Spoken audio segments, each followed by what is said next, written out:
E aí, pessoal, tudo certo? Bem-vindos a mais um vídeo no Tática Didática. E hoje vamos fazer um aquece para o Grenal. Ainda falta um pouquinho menos de 2 semanas, mas está chegando perto. Vai ser o primeiro grande teste para o Cacique Medina.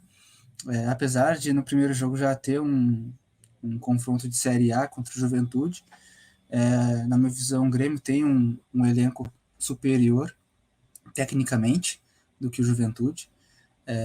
Mas agora também perdeu o técnico, né? O Mancini foi demitido, então o Inter pode tirar uma vantagem disso. Vamos falar um pouco sobre essa demissão e o que o Inter pode tirar como proveito para conseguir um triunfo e sair com o resultado positivo no Beira-Rio. E falar também sobre os aproveitamentos dos jovens, dos jogadores que são relacionados ou não são relacionados também e não recebem as oportunidades que merecem. Caso do Gustavo Maia, caso do Lucas Ramos, que é muitas vezes relacionado, fica na lista de relacionados, mas depois ele sai e não fica no banco de reservas. Né? Do caso do Mazetti, por exemplo, também, que poderia jogar como lateral direito e foi o Bruno Mendes que jogou na vaga dele, improvisado. Por que o Mazetti não jogou? E vou mostrar também um pouco da minha opinião do que pode ser o time para o Grenal, beleza? Então, vamos para o vídeo.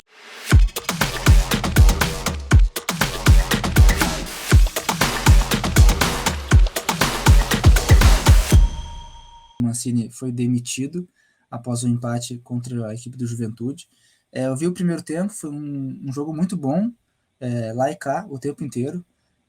O Grêmio criou muitas chances, ele procurou muito gol, teve até bola na trave do Diego Souza, mas muito vulnerável lá atrás, né? Muito espaço na defesa, o Juventude conseguiu quase aproveitar, não conseguiu fazer o gol, né?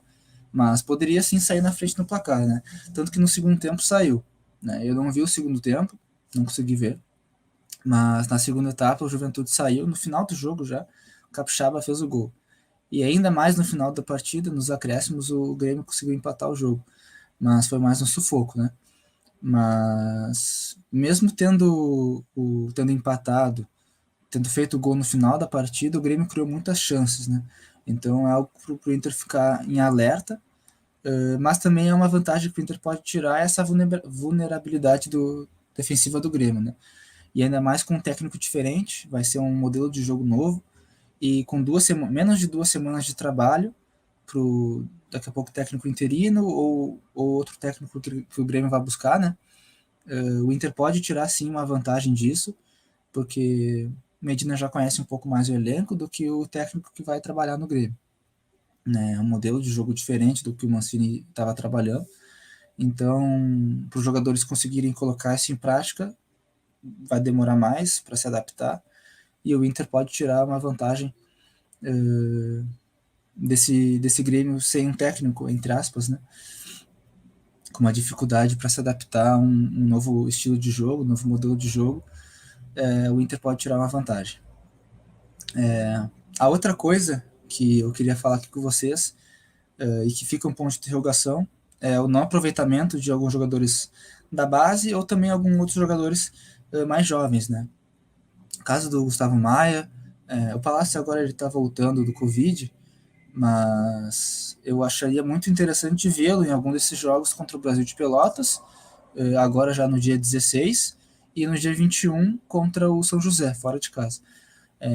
Para já ganhar um ritmo de jogo, para ficar à disposição contra o Grêmio, né? Porque no final do ano passado ele vinha sendo um dos destaques do Inter com a Aguirre, e eu gostaria de vê-lo, né? O Inter pagou uma boa quantia por ele e ele não demonstrou ainda todo o potencial que era visto lá no Chile, né? Então, uma oportunidade nos 2 jogos seria bem interessante.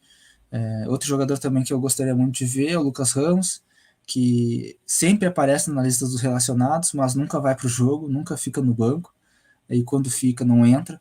Ele jogou só contra o São Luís e pouco tempo, então não dá para a gente ter uma dimensão do que ele pode oferecer para a gente, não dá para ter uma dimensão de se ele pode agregar num elenco, para compor esse elenco, né?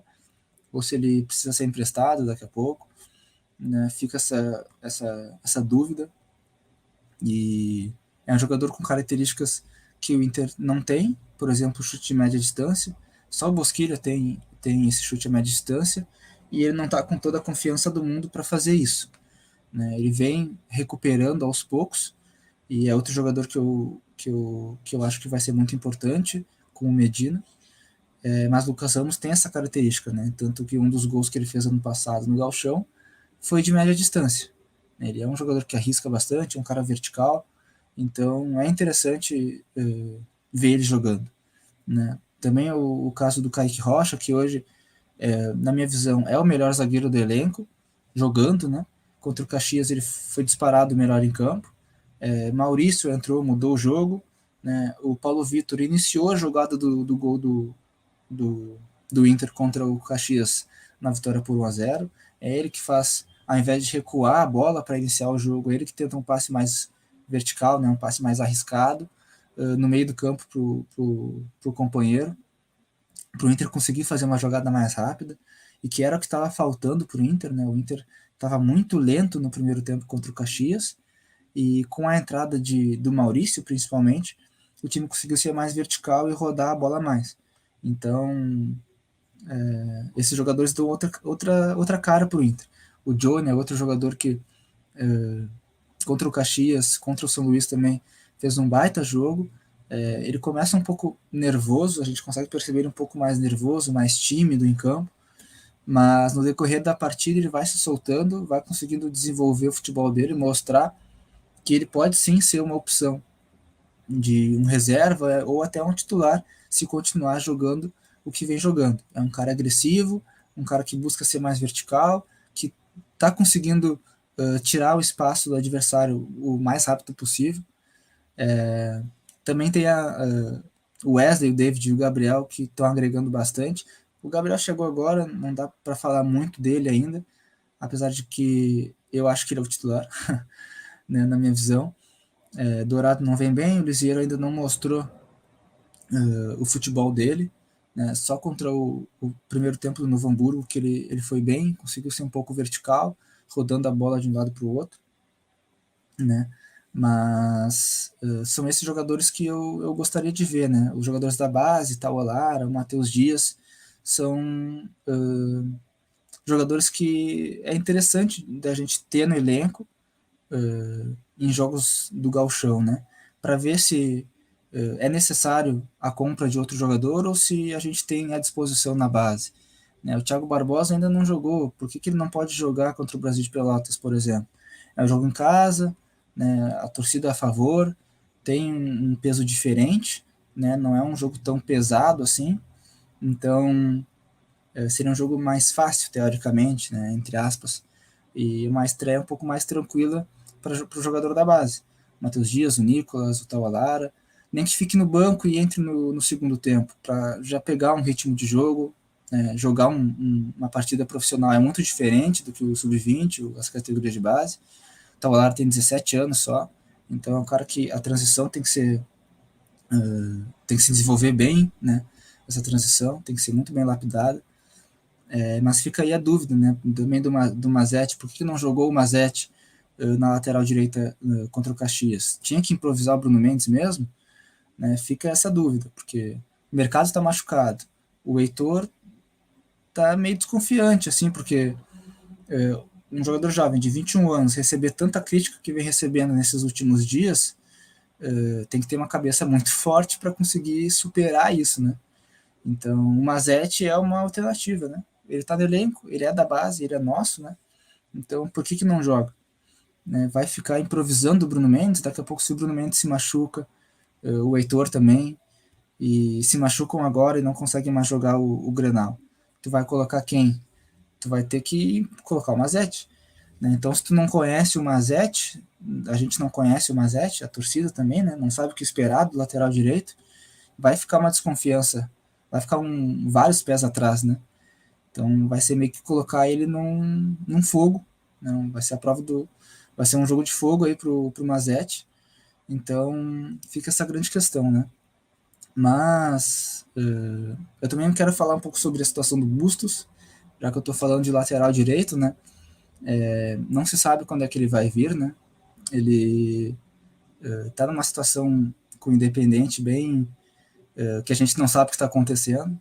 Dizem que ele já era para ter chego, mas o Independente está bloqueando essa saída, né? Teve erros no contrato que o Independente estava devendo, então são várias coisas juntas, e isso é muito do Independente. Com o Inter já está tudo certo, falta só ele chegar mesmo.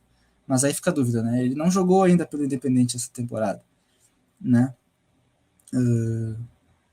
Na pré-temporada e no início agora do Campeonato Argentino, não foi ele que jogou, e agora no início do Campeonato Argentino foi a nova contratação para a lateral direita, o Alex Vigo, né, jogador que era do River Plate. Então ele tem que retomar essa forma física também. Ficaria apto para jogar o Grenal? Acredito que não, né? Então fica essa dúvida, esse dilema. E falando num time para jogar o Grenal, eu vou mostrar para vocês, vou compartilhar a tela, o time que eu acho ideal para começar o jogo. Muitos aqui vão perguntar cadê o Ednilson, cadê o Vitor Cuesta, mas são jogadores que eu acho que não estão uma forma física não, mas não estão jogando muito bem. O Edenilson vem jogando numa posição diferente do que ele está acostumado e do que ele mais rendeu no Inter, que é como um segundo volante. Ele jogando aberto, caindo para o meio, era uma posição já que ele está acostumado, né? Jogou com a Guia assim, mas na minha visão não é a posição que ele rende mais. Para mim ele rende saindo de trás e fazendo infiltração, né? Mas ele não vem tão bem assim, o Vitor Cuesta também não. Falei aqui, o Kaique Rocha, para mim, é o melhor zagueiro do Inter hoje, e se é o melhor zagueiro, ele tem que estar no time titular. O Heitor, com esse posto de interrogação, é literalmente posto de interrogação, a gente não sabe, né? Johnny, já falei aqui, estou gostando muito do Johnny, muito mesmo. Ele precisa de uma sequência como titular, e eu vejo o jogo do Grenal como uma virada de chave para ele conseguir realmente essa disputa de titular mesmo, né? O Gabriel para mim é aquele pitbull, né? Não é à toa que foi o líder em interceptações e desarmes no Brasileirão do ano passado pelo Corinthians. Tem uma leitura muito boa de deslocamento para interceptar os passes, consegue saltar a pressão dos marcadores, diminuir esse espaço, né? Ainda então tenho a minha visão é de que o Inter vai propor o jogo e vai marcar lá em cima o Grêmio. Então o Gabriel vai ser muito importante para conseguir marcar esse meio de campo do Grêmio, marcar os volantes do Grêmio, né, que tem uma boa saída de jogo. O Campas e o Ferreirinha, que são jogadores muito fortes, né? Daqui a pouco, se o Ferreira passa para o lateral direito e muitas das vezes ele corta para o meio, o Gabriel está aqui para fechar espaço. Então é um cara importante na marcação. O PV, tecnicamente, é muito superior ao Moisés, eu levo muito mais isso em consideração. Ele vem melhorando na fase defensiva, isso é muito importante, vem se tornando um jogador mais completo. O David é o cara do 1 contra 1, o cara que vai para cima, e é importante ter isso no elenco. Tyson e Wesley não se fala, né, são jogadores excepcionais. E o Maurício é o cara que mudou o time contra o Caxias, é o artilheiro do time, fez gol contra o Caxias e contra o Juventude fora de casa ainda, né? Então é um jogador que muda a cara do time, ele consegue jogar por todas as faixas do campo e cai muito dentro da área, né? Ele pisa muito dentro da área, então é um cara muito importante, né? O Wesley, para fazer esse pivô aqui, né, é espetacular, né? É um cara que consegue dominar a bola como ninguém, fazer a parede, esperar a infiltração de alguém. Então esse é o meu time ideal para o jogo do Grenal, e algumas peças diferentes podem ser utilizadas no jogo contra o Brasil de Pelotas e contra o São José. Tem jogadores que precisam de mais espaço, o Gustavo Maia, o Cadorini também, para ele ter uma sequência, né, como o titular da posição de centroavante, né, o Palácios, o Lucas Ramos. Esses jogadores eles precisam ter uma sequência para ganhar uma confiança, para se sentirem mais seguros quando forem entrar em campo, né? E é isso. Esse foi o vídeo de hoje. Deixa aqui nos comentários o que tu acha que vai ser do Inter no Grenal, o que tu espera do Grêmio, se for contratar um técnico, se for com um técnico interino, né? Vai ser um Grenal diferente, né? O Medina ganhando pode ser primeira vitória dele em clássicos, ele ainda não conseguiu uma vitória. Na Argentina não disputou o clássico e no Uruguai não conseguiu vitórias. Então pode ser um ponto muito positivo para ele, para começar a engrenar aqui no Rio Grande do Sul. E se tu curtiu o vídeo, já deixa teu like, te inscreve no canal, ativa as notificações e também seja membro, vai ajudar bastante a gente a crescer. Beleza? Tchau, tchau.